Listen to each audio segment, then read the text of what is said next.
I gotta wait. How long I gotta wait for a press record? Go. Welcome to the share, where Miss Dream always has a story. It's Dream, and we got a season 2. Your Black Bostonian here, a product of a single mother who I work to make proud every single day. I'm a 3-degree holder, your veteran educator, your tech entrepreneur, and founder of the Chair platform. My platform is dedicated to supporting Black and Brown people on their hair journey by creating hair boards, connecting to hairstylists, and sharing haircare tips for a more joyous experience. My podcast is about sharing hair stories, educator stories, entrepreneurship stories, and stories surrounding identity with goals to leave you laughing, learning, and advocating. So come in and listen to the stories in the chair. Where we share stories in the chair. Check 1, check 2, check 3. What is this? Serious business. Want to hear my rap from when I was 15? Yeah, go ahead, buddy. My name is Nizzy. I like to get busy. I rock your world and make you so dizzy. 1985. Classic right there. You know nothing about that. You wasn't a twinkle in my eye. All right, my. Hello, daughter. Hello, Okay, see, I don't even start my regular introductions with you. We'll fix it. You can't. I'm the mother. Hello, beautiful people. This is my mother. Mommy, can you please introduce yourself? Hello. My name is Nicole Flynt, the mother of Jadrima and Irea Flynt, the daughter of Virginia Brown, and granddaughter of Julia. My mother has been on my podcast before, but as a tradition, she will be on every season and be the opening episode of every February, Black History Month. Why? Why did you choose me for that?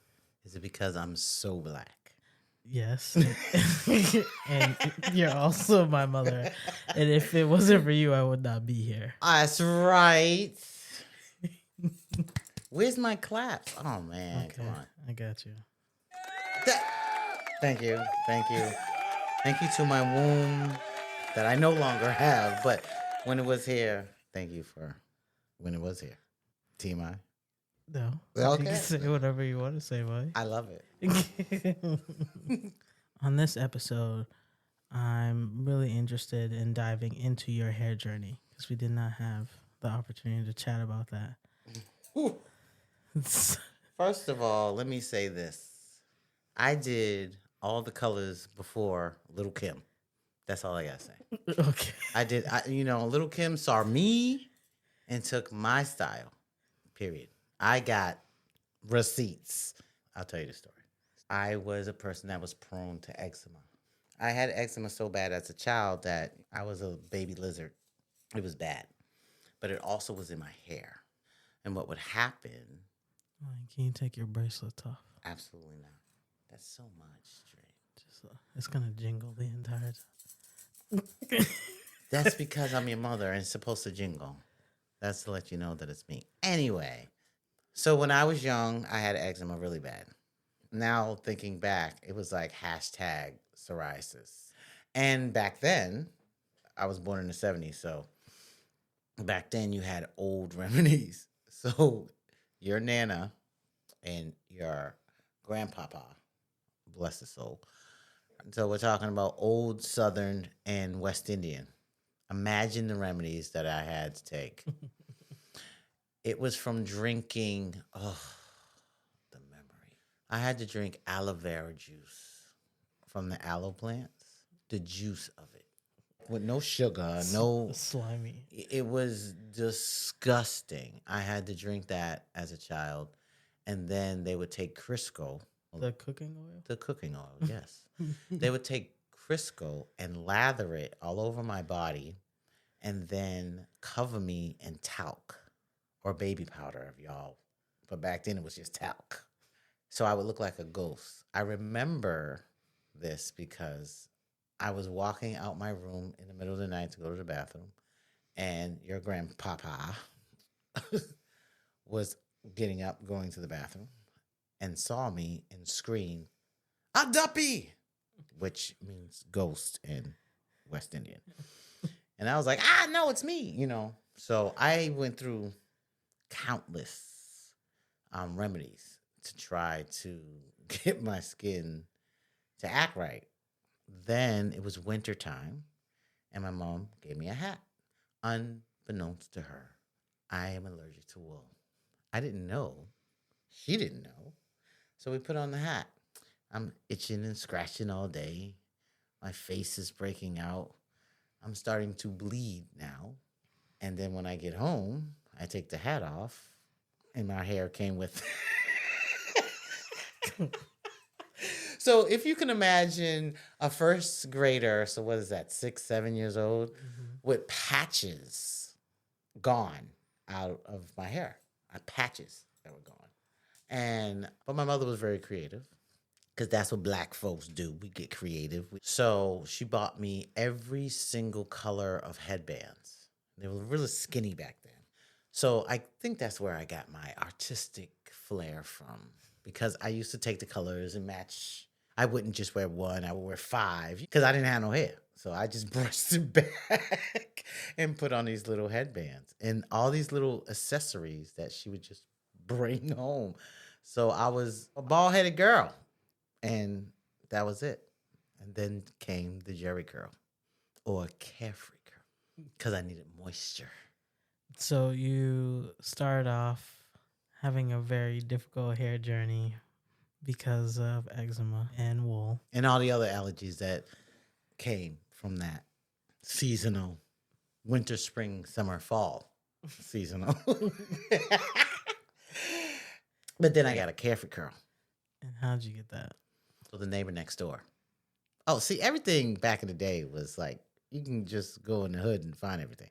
Granted, I really didn't grow up in the hood. Everybody grew up in Hyde Park in a little house with a yard. But anyway, the lady next door did hair. And my mother was like, this is the last, like, we're going to try this and see what happens. The little pink rollers, you know, the rod rollers, and the booster and all the stuff. And the next thing you know, I had curls. Wet, juicy curls. How old were you then? Oh my gosh. I was in junior high then. So 12, 13, 14. No, what's junior high for y'all? Middle school? Middle school, yeah. That's what yeah. Yeah, 12, 13. Yeah. Ooh, I had me some curls. And when you brushed them, you had waves. My years were in the 80s, so waves was in. And, you know, we had the good hair thing. So even though it wasn't good hair naturally, I had good hair. Because of all the products Because- and the rods. Yeah, and the rods. So I would go over Duty's house and get my hair done every, 6 weeks, something like that. And then started to get hang time. But remember, it was juicy. When I say it was dripping. You had to sleep with a plastic cap on your head. It was hot. You couldn't. Your nana would yell, don't lean on my couch. You know, leave them little circles. You would leave little circles on the couch because of all the product or greasiness from the carefree curl. But again, me being the fashionista that I was ponytailing it out, had little curls at the end, had little lollipops with the gum in the middle. Blow pops? Blow pops. Yeah, you used to have, so that was the style. You would have a ponytail and put blow pops in your head. Mm. Of course, I had 2 ponytails with all the blow pops I could find. Yeah, and I was good. And then came the reverser curl. True story. So Carefree Curl said, hey, you can reverse a curl, which means that you could not be so juicy and curly and then get a silk press, as y'all would call it now. But you had to revert back within like a week. If you didn't, devastation. We can already guess what road I went down. Because I had hang time with the curls. Then we did the reversal curl. So now I had hair. I've always wanted long hair, always. Because again, I went to school in Lexington. That's all I saw was white girls with this long hair that blew in the wind. Mine kind of shrugged. It didn't blow. It shrugged a little bit. But then I got the reverse curl. I was running just to run, just so the wind can make my hair blow. Had a ponytail, put gel on it. I did all the stuff. Was this still middle school or was this high school? Oh, no, this was middle school. Okay. Well, I didn't go back to revert back to juicy. So all my hair fell out. To the floor, girl, to the floor. And your Nana in true Nana form, that's what you get. Because I told you to go back to it. Where we share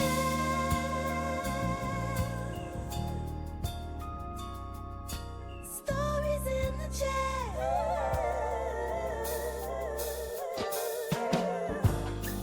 Look, it's my commercial. We will be right back. It's more than just a bad hair day. It's a journey. Finding the right hairstyle isn't easy, nor is finding the right stylist or the right products. Looking in every corner of the web gets messy, overwhelming, and exhausting. All the ads, the articles, the products, the videos, it shouldn't be this hard, but it is. And now, it isn't.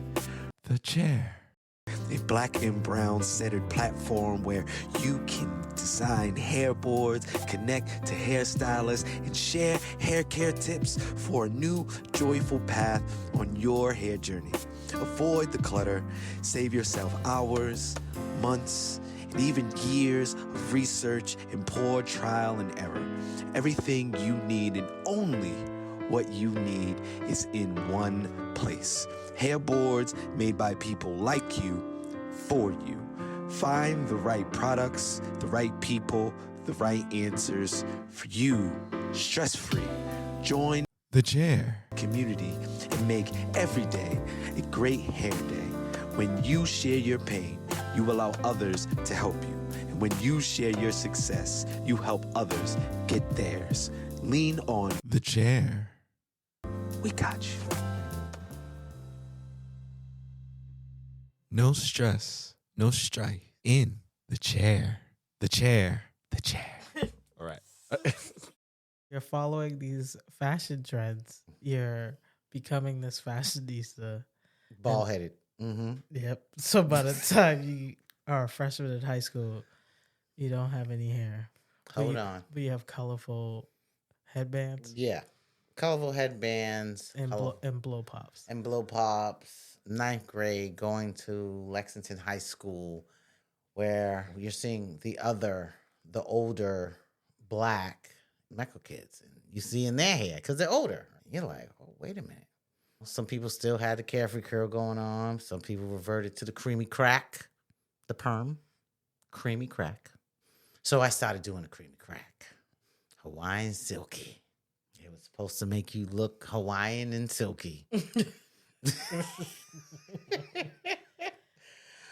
And of course, in my mind, I was a hairdresser. I was doing everybody's hair. Everybody in the neighborhood. I was bumping and curling and perming everybody's hair. Everybody would trust me to do this. Don't ask me why. They saw your hair falling out all those times. Yeah, but I guess it didn't matter. Okay. Because I would somehow make it look good. I was a slicker. Like, I could slick some hair now. You know, I always dressed eclectic and I had some swag. So they were like, you know, she knows what she's doing. All right, trust me. Trust me with a pair of scissors to trim your hair. I didn't have hair scissors. We was using the scissors in the crib. You know, what we got? They sharp? Let's do it. And that was it. And the creamy crack, I was creamy cracking myself. Nana just watched you do this? Nana wasn't home. Nana was at work. And, you know, I think Nana gave up on me by that time. She was just like, you know what, do whatever. I hear you. She's at work. She don't got time. You want to run around, put creamy crack in your head? Go ahead. Nana cut all her hair off. So she was just like, I'm cool. Well, Nana had no hair. She just cut it off one day and came in the house. I was like, whoa, hey. She was like, what? Nothing happened. I was like, nothing. So I went through the creamy crack era for a long time. Through high school? Oh, yeah. Until Rose. So I hung out with the Jamaican posse back in the day. True story. And we're talking about late 80s. Weaves were in. Now we're talking about the braiding and the sewing weave. Not the glue. Not the glue. Oh, never. There was no such thing as a front closer. What is that? Lace fronts. I'm the original weave gal. So Rose was the first woman or first person to ever weave my hair, which I had to hide from your Nana because this is where I love color. I know that everything that I'm saying right now does not reflect the chair. I'm just saying that because everything I'm about to say is politically incorrect.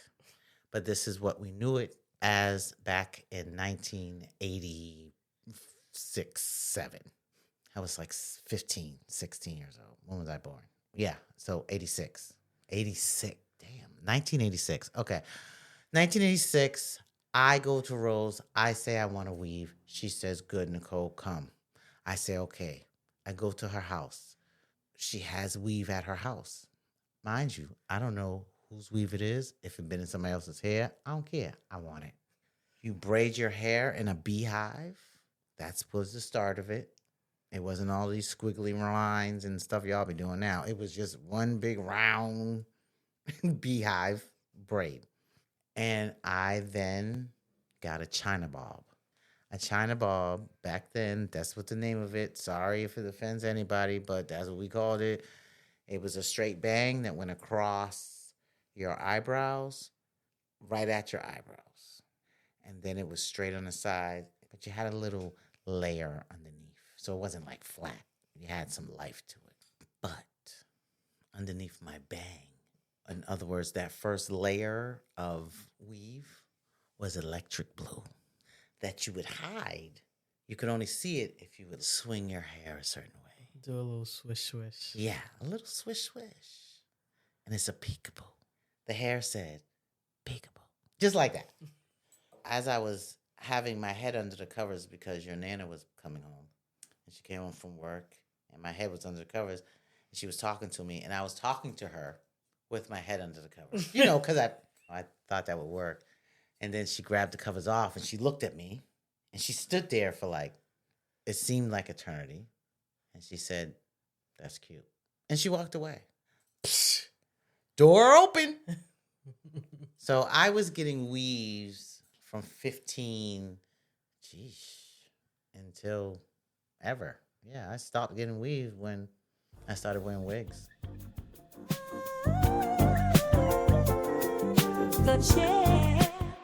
Oh, and if you're interested to learn more about my experiences as a Black woman and educator in Guangzhou, China, I wrote my first ebook titled Nowhere and Everywhere, Captured Emotions of a Beautifully Broken Love Story. It is on lulu.com. Take a read and see some beautiful photography of mine. Enjoy the rest of the show.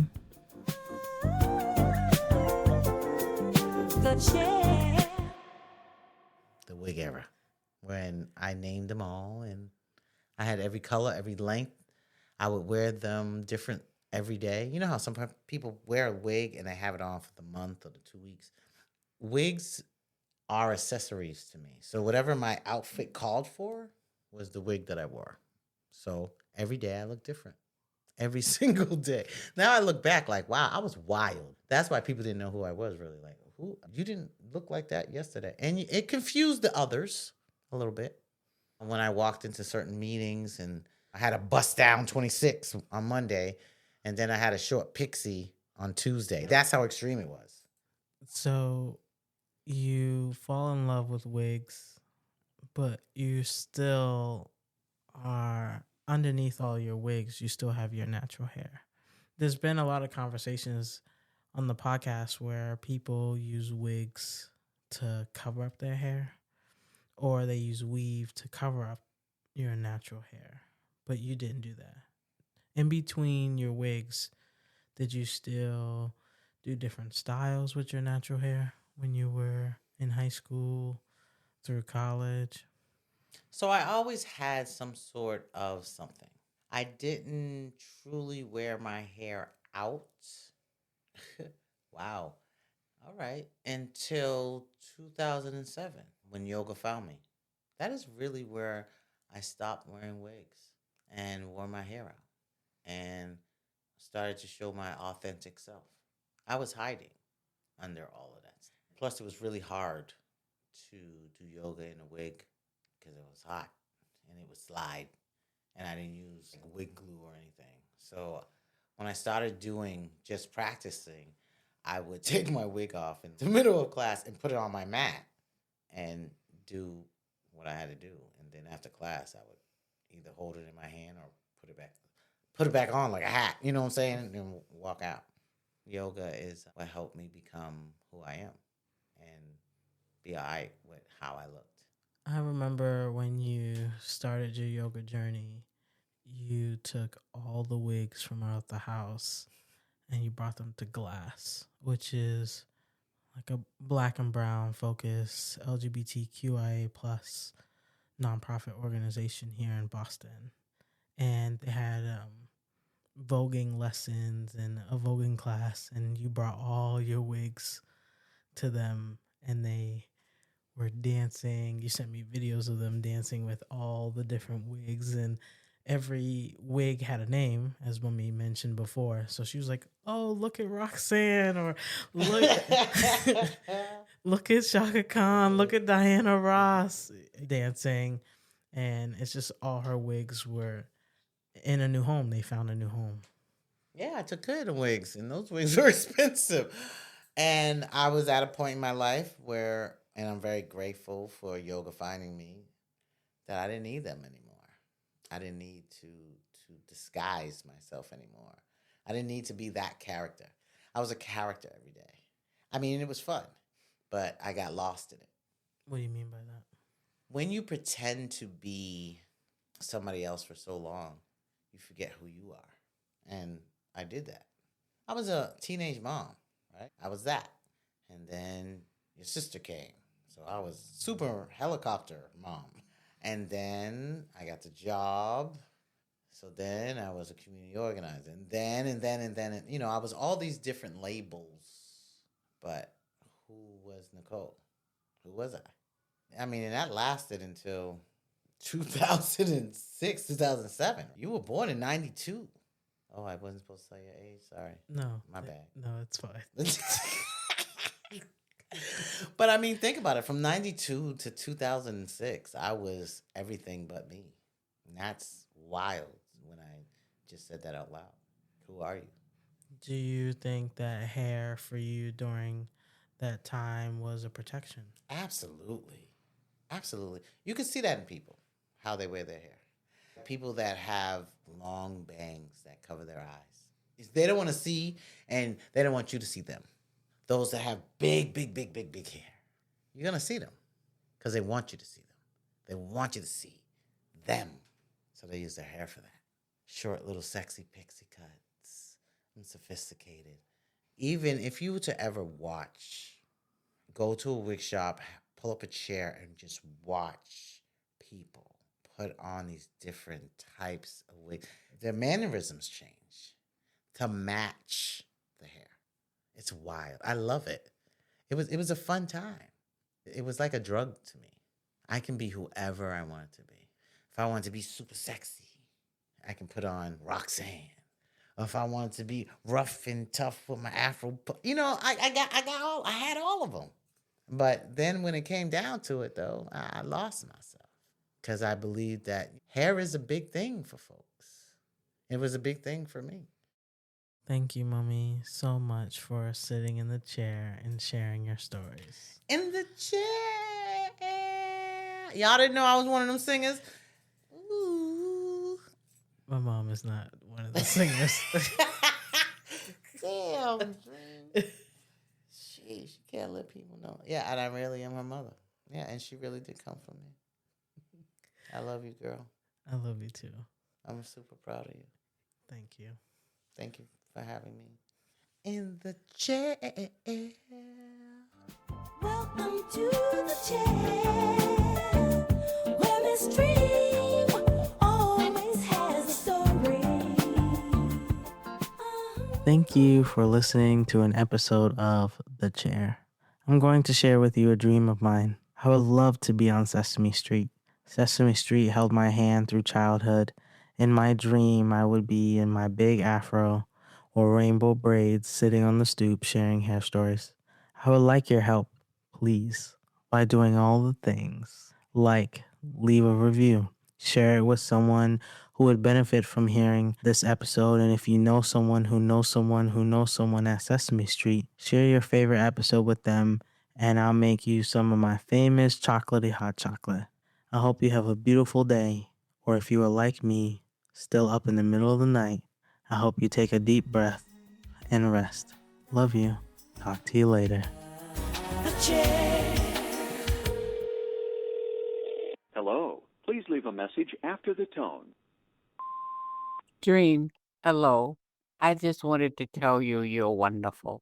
I just got through going through your podcast. Love you, love you, love you, love you. Keep it up. Maybe I need to send it to Oprah and Tyler Perry. Love you, baby. You are great. Where we share stories in the chair.